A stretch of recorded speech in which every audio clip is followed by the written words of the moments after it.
இன்றைக்கி social media திறந்தீங்கன்னா வந்து திருநாய்களுக்கு ஆதரவாக, திருநாய்களுக்கு எதிராக இந்த 2 குரல்கள பார்க்க முடியுது. பாதிக்கப்பட்டவர்கள், நாய்க்கடியினால பாதிக்கப்பட்டவர்கள், திருநாய்கள் இருக்கக்கூடாது. இவங்களால தான் எல்லா பிரச்சனைன்னு சொல்றாங்க. இன்னொரு பக்கம் வந்து இந்த உலகம் எல்லாருக்குமானது, மனிதனுக்கானது மட்டும் கிடையாது. அதே மாதிரி டொமெஸ்டிக் அனிமல்ஸ்ன்னு நீங்க வந்து சின்ன வயசுல நம்ம ஸ்கூல்ல படிச்சிருப்போம் இல்லையா? ஆடு, மாடு, கோழி, நாய்கள், பூனை இதெல்லாமே வந்து மனிதனை சார்ந்து வாழக்கூடிய உயிரினங்கள். அது சாருண்ணிகள்னு சொல்லுவாங்க. ஸோ அவங்க நம்மளை சுற்றி தான் இருப்பாங்க. அது வந்து ஒரு கம்யூனிட்டி டாக்ஸ்ன்னு சொல்லுவாங்க. இன்னும் சொல்லப்போனால் நிறைய இடங்கள்ல வந்து இந்த நாய்கள் வந்து ஒரு அரணாவே இருக்கும். இப்போ ஊர் பக்கம்லாம் போயிட்டீங்கன்னா, இல்லாட்டி ஒரு தெரு பக்கம் போயிட்டீங்கன்னா, நைட்டில் யாராவது புதுசாக அனானிமஸாக யாராவது ஒரு ஆளுங்க வந்தாங்கன்னா, முதல்ல குரல் கொடுக்கறது இந்த நாயாக தான் இருக்கும். நாய் குலைக்கிறதுனாலே யாரோ ஒருத்தங்க புதுசாக வராங்க, ஏதோ நடக்குது அப்படிங்கிற ஒரு சமிஞ்சை நமக்கு தெரிய வரும். ஸோ அந்த மாதிரி ஒரு பக்கம் பார்த்தீங்கன்னா அவங்க ப்ரொடெக்டிவாக இருக்காங்க. இன்னொரு பக்கம் ரொம்ப மூர்க்கத்தனமான நாய்கள் இருக்குது. அதை வந்து அட்டாக் பண்ணுது. சில நேரத்தில் காரில் போகும்போதே பார்த்தீங்கன்னா காரை சேஸ் பண்ணிட்டே வருவாங்க. பட் அதெல்லாம் என்னன்னா அவங்க ட்ரமடைஸ் ஆயிருப்பாங்க. அந்த நாய்கள் அந்த மாதிரி ஆகிறதுக்கு காரணமும் நம்ம தான்.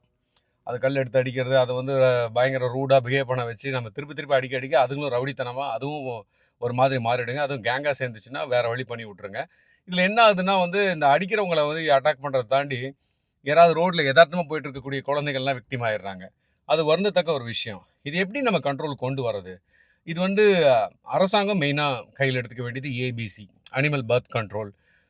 அவங்களுக்கு அந்த ஸ்பேயிங் பண்ணுறது, அதே மாதிரி வந்து இந்த ரேபிஸ் தடுப்பூசிகளை போடுறது, இதெல்லாமே பண்ணணும். இது கவர்மெண்ட்டால் மட்டுமே பண்ணிட முடியுமா அப்படின்னு கேட்டிங்கன்னா இல்லை. இப்போ எனக்கு தெரிஞ்சு பார்த்தீங்கன்னா சேஞ்ச் அ லைஃப் ட்ரஸ்ட்னு ஒரு ட்ரஸ்ட் இருக்குது. அதில் என்ன பண்ணுறாங்கன்னா இந்த மாதிரி இந்த திருநாய்களுக்கு ஸ்பேயிங் பண்ணுறதுக்கு, ஏபிசி கண்ட்ரோலுக்கு, அப்புறம் ரேபிஸ் தடுப்பூசி போடுறதுக்கு, இந்த மாதிரி நாய்களுக்கெல்லாம் ஷெல்டர் கொடுக்குறாங்களா, அவங்களுக்கான ஹெல்ப் பண்ணுறதுக்கான ஃபண்டெல்லாம் ரைஸ் பண்ணி அவங்களுக்கு ஹெல்ப் பண்ணி சப்போர்ட் பண்ணிட்டு இருக்காங்க. அதனால எனக்கு என்ன படுதுனாங்க, killing is not the solution எனக்கு படுதுங்க. ஸோ அவங்களை கொண்டு போய் ஒரு இடத்துல போட்டு அடைச்சிங்கனாலும் இன்னும் ட்ரமடைஸ் ஆவாங்க. அவங்களுக்கு சோறு போட முடியாது, அவங்கள கண்ட்ரோல் பண்ண முடியாது. அவங்க ஒன்றுக்கு ஒன்று அடிச்சுக்கிட்டு செத்து தான் போவாங்க.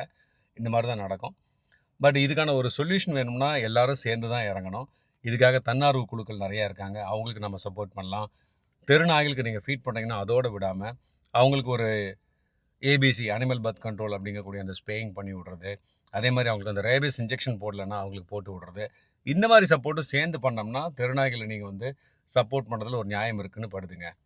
So end of the day killing is not the solution. இதாங்க என்னுடைய தாட்டு. நீங்கள் என்ன நினைக்கிறீங்கிறத கமெண்ட்ஸில் போடுங்க.